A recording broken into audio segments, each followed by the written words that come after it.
Sometimes we question God. We wonder, why did this happen? Or if God is really all loving and all caring, why did I go through this situation?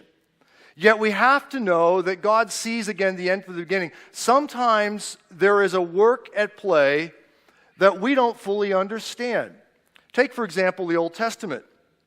The Old Testament and the New Testament comprise our Bible. In the early church, people tried to reconcile, there were some that tried to reconcile the understanding of God through the lens of things they saw in the Old Testament. There were certain atrocities even that we see that happened as the children of Israel went into the land of promise, into Canaan.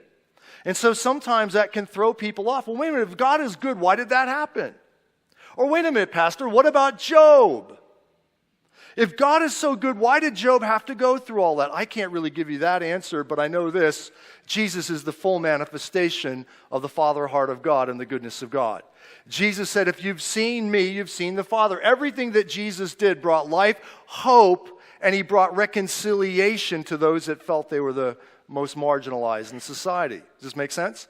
And so it's illegitimate for us to try to look at God through the lens of our past experience or through circumstances or certain texts that we might pull out of the Bible, in particular the Old Testament, and try to say, listen, Pastor, if God is good, why did this happen? I can't answer that, but I know that in Jesus is the full manifestation of the Father's love. And Jesus represents the goodness of God and God's intent towards us. Does this make sense? This is so important. Many people will wander from the faith sometimes, even maybe lose their faith because of this issue of understanding the goodness of God.